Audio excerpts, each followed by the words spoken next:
Hello everyone and welcome to Beginner's Code. Today we are going to learn how we can use Flask logic and object-oriented programming to create a note-taking app that has CRUD capabilities. Okay, so I've created a note-taking folder and opened it in my Visual Studio Code and also in my terminal. So the first thing that we're going to do is just create a virtual environment. So Python 3-m, venv, and we'll call it myenv. And then once this is done, we will just activate it. So we'll say source myenv bin activate. Now that we have our virtual environment active, we will just say pip3 install Flask. Whilst that's happening, we'll come over to here and we're just going to create a couple of folders. So we'll say templates, and then inside this, we'll create a base.html. We will create an index.html. We'll also create an add note.html and an edit note.html. And then outside of this, we will create a models.py and an app.py. And the models is going to hold all the logic for our classes. So if we come back up to terminal, just make sure that everything's installed. And we say Python. First, we need to actually install things and set up a basic route for us to use. So we'll say from Flask, import Flask, render template, request, redirect, and URL4. And we'll just say app is equal to Flask, and then pass in name. And here we'll create a basic route decorator that will just go to /, and we'll say def index, and we'll just return render template of index.html. So now if we come over to our base.html and we create a HTML5 boilerplate, and then in here we'll say title, we'll just say note taking app, and then we will link to Bootstrap. So we'll say stackpath.bootstrapcdn.com /bootstrap 4.5.2 CSS, and then bootstrap.min.css. So now this base HTML is going to actually allow us to output different content but inside of this HTML5 layout. So really what this means is we only need to write this head once, which is perfect. So here we will say block content and then end block. And then we will just create outside of this a div with container and then margin top 5 as classes. And we will move this div around. So all content that is being outputted or rendered from the other HTML files will go inside of this container. So now if we save that, come over to here, and we create a hello world heading one, and then come back over to our app.py, and then we'll just say if name is equal to main, we'll say app.run, and we'll say debug is equal to true. So now if we come over to our terminal and we say Python 3 app.py, we have a started local development server. And now if we open Google Chrome, we can actually see here we have our hello world being outputted. And if we check, there should be, it's because we haven't done extends. So because we're using this base HTML, we need to include this in our index.html. So we'll say extends, and then in a string base.html, and we'll say block content, and then we'll say end block. So then this will just be inputted inside of this.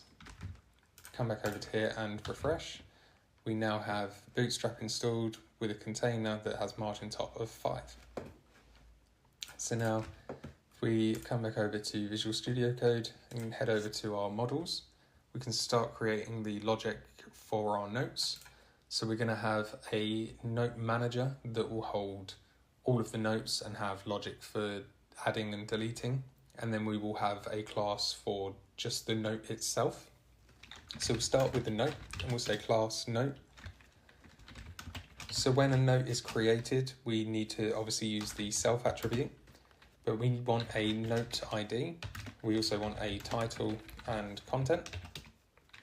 So we'll say self.noteID is equal to note ID, self.title is equal to title, and self.content is equal to content. So now we have our note class created. We now need a way of having something that will hold all of the notes. So we'll say class note manager, and then when this is initialized, we obviously need to pass in self. So now we want to have a list of all of the notes that have ever been created. So to do this, we'll create a notes attribute, and this will just be an empty list.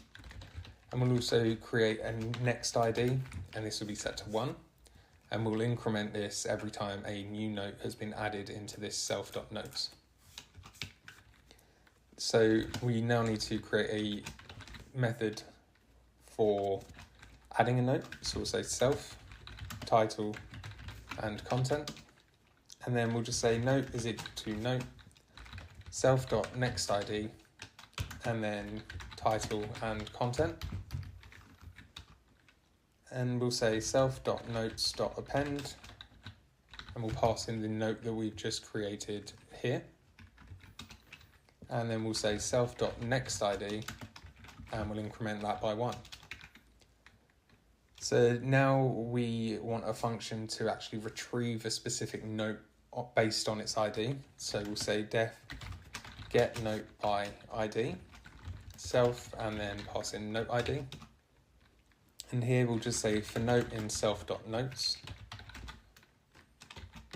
if the note.noteID is double equal to the note ID that we're checking. So if the note inside of this is equal to the note that we want to find, then we will just return that specific note. And then outside of this, we will return none, because if it's not equal to this, then it means we don't have a note with that ID.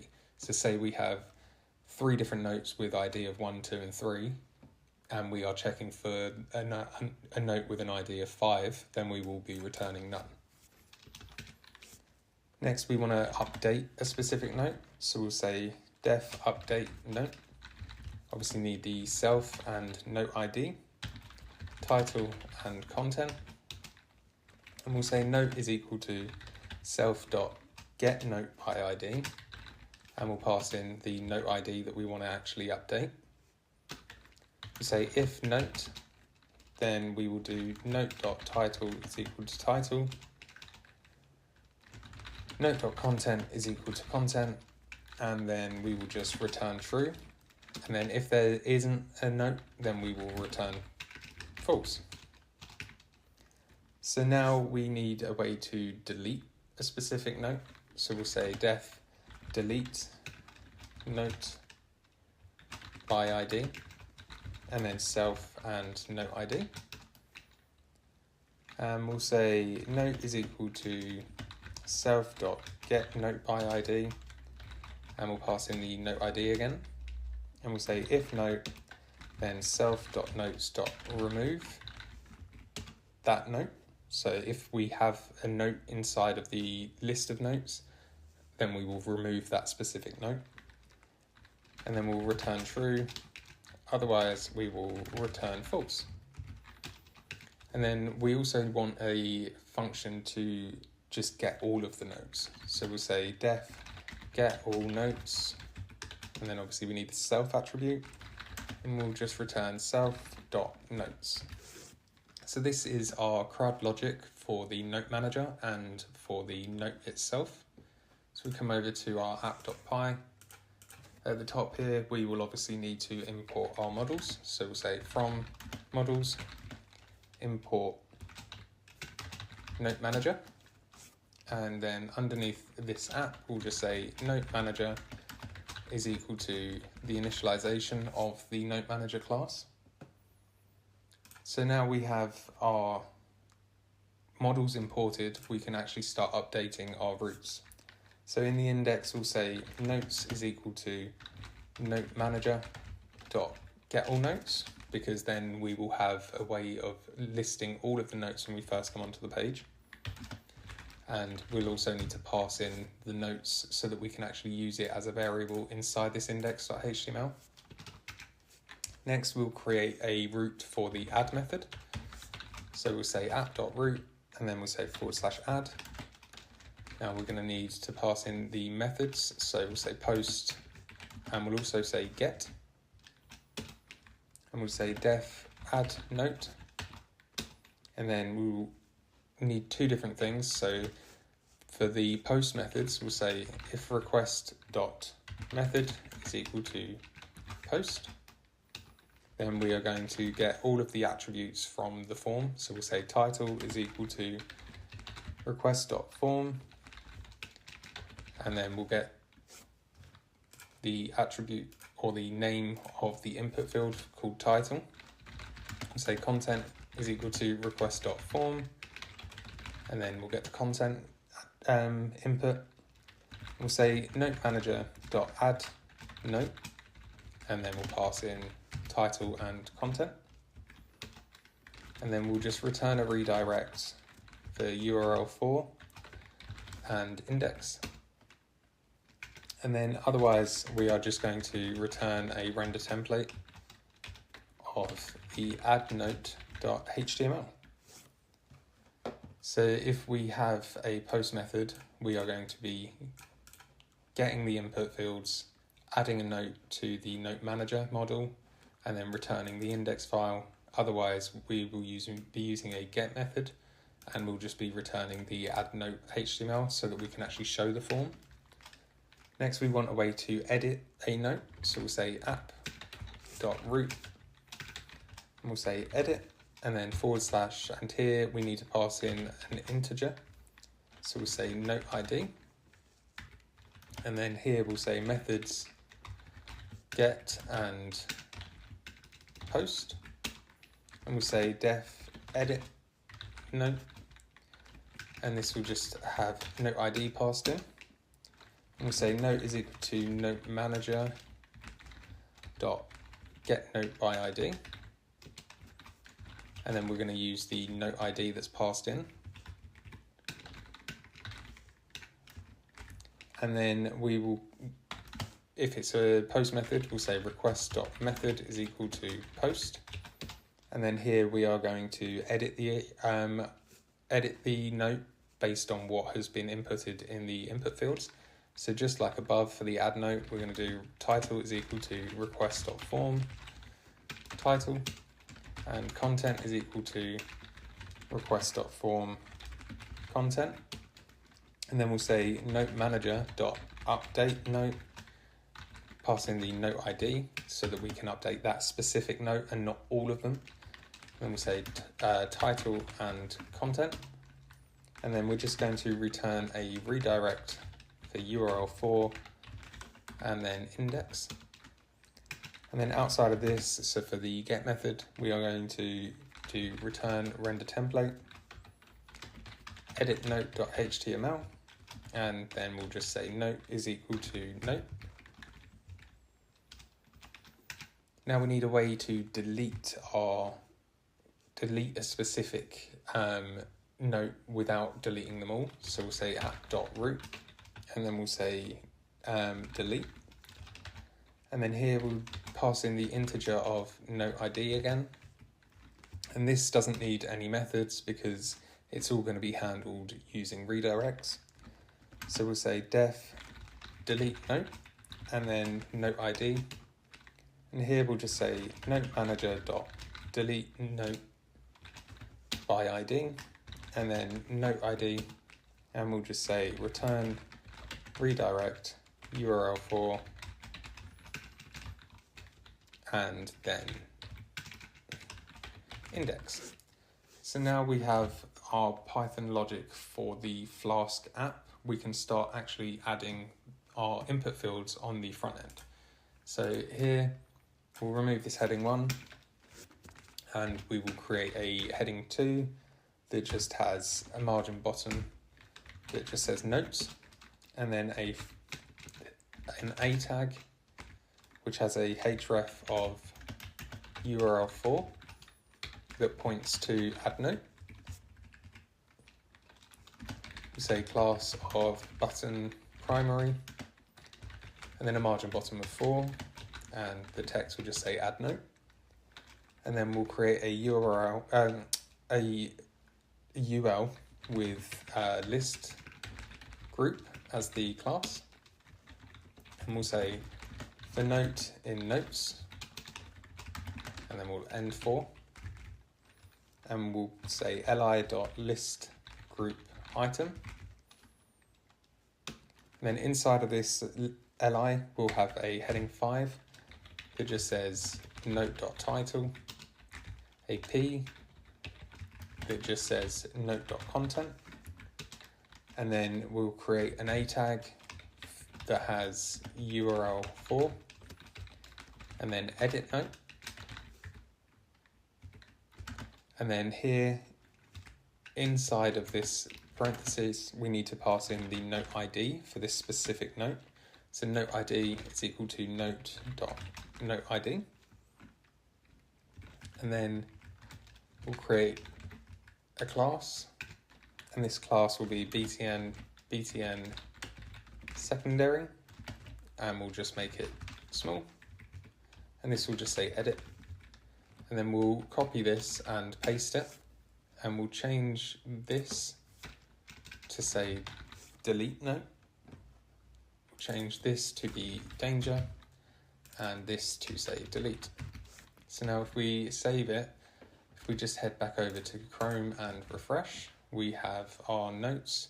So now we can actually try this. So we'll say add note, and it takes us through to our add form, which we now will start creating.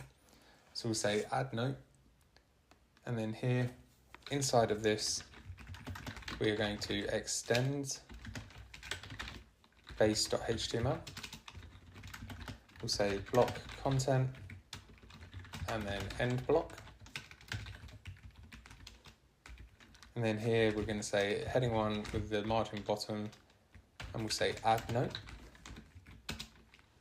We'll then create a form with a post method. We can remove the action. And here we will create a div that has a form group, and then a label for title, and then an input of text. The name will be title, the ID will be title, and the class we'll say form control, and we'll just make sure that it's required, so that way we need to have a title for each note, regardless of whether or not there's content.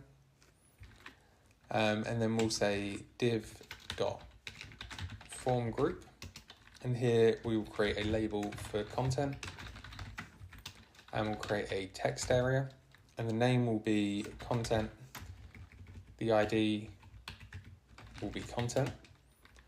We'll create a class of form control. We'll say rows is equal to 5, just so that there is a starting amount of rows that you can actually enter.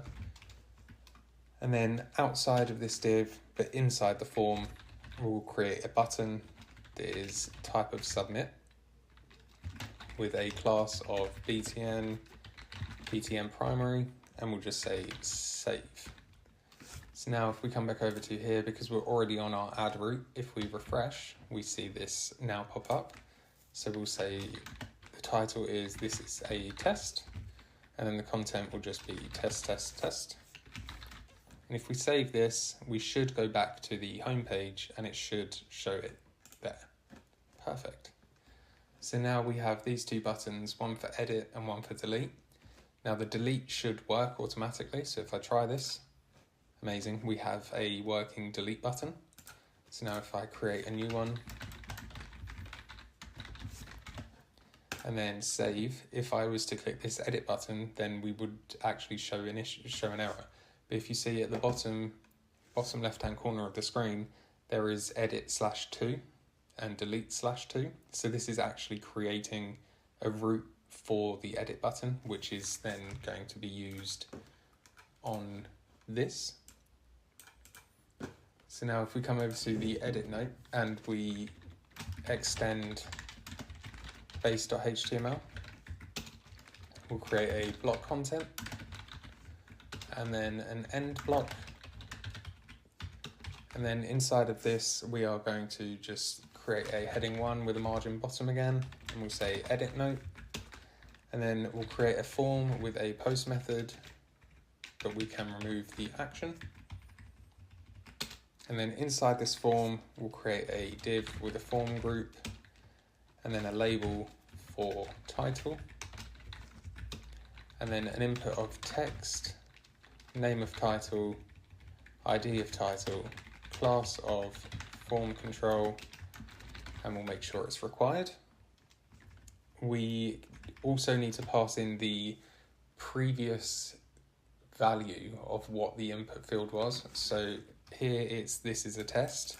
So when you click edit, you want that to appear in the actual input field. So here we'll just say value is equal to, and we'll say note.title. And then we'll do the same again, but for the text area. So we'll say label for content.